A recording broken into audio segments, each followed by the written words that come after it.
ممكن جدا في نهايه المطاف. برضه حضرتك شريف شعبان من النادي الاهلي بس يطمنا طبعا عنده التفاصيل. مساء الخير يا شريف.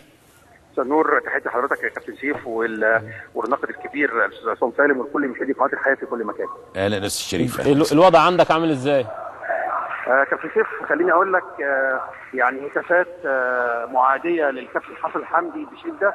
الالتراس اقتحم النادي الاهلي باعداد كثيره يقدر بحوالي من 1000 ل 1500 مشجع اقتحموا النادي الاهلي من باب البحر الباب الرئيسي، ووقفوا عند مجلس الاداره وهتاف ارحل ارحل يا حمدي. وطبعا هتافات ما ينفعش على الهواء طبعا. ممكن تسمع معايا لو حابب؟ لا لو في الفاظ او حاجه بلاش يا شريف، معلش بعد اذنك. يعني لو في حاجه الفاظ او حاجه غلط بلاش نسمع، معلش. هو ارحل يا حمدي يعني اعداد كبيره وبيهتفوا ومصممين على رحيل الكابتن حسن. يعني معنى كلامك يا شريف ان الالتراس واقف داخل النادي الاهلي دلوقتي؟ كابتن سيف هم تجمعوا عند باب الاوبرا او عند باب المعلمين. البوليس طبعا هناك بغزاره، وقفوا حوالي ساعه ونص، تحركوا مره واحده على باب البحر الباب الرئيسي. البوليس ما عملش حسابه خالص، اقتحموا النادي الباب الرئيسي، دخلوا وقفوا عند مجلس الاداره وهتافات ارحل ارحل يا حمدي وحاجات كثيره يعني. طب شريف ده كان ميعاد دلوقتي المفروض خروج اللعيبه، هل اللعيبه خرجت بالفعل؟ هل في احتكاك دلوقتي مع حد؟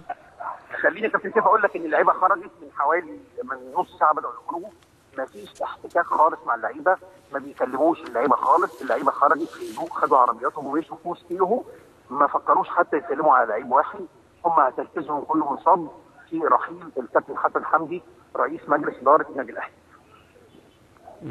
ومفيش اي تعاون مع امن النادي؟ مفيش حد من المسؤولين بيتكلم معاهم؟ مفيش حد داخل النادي الاهلي موجود؟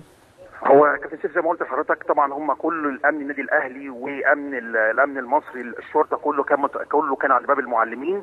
ما توقعوش خالص ان هم يقتحموا من باب البحر. طبعا اتفاجئوا عقبال ما جم كان خلاص الالتراس دخل جوه النادي، وقف عند مجلس الاداره والهتافات شغاله والحاجات اللي بيعملوها دي زي ما انت سامع وزي ما انا شايف يعني الامن دلوقتي الامن بتاعنا الامن يعني جهاز الداخليه موجود دلوقتي داخل النادي الاهلي؟ دخل جوه النادي، بس انا كنت واقف جنبي قناه الامن. ضبط النفس ممنوع التعامل خالص مع الالتراس.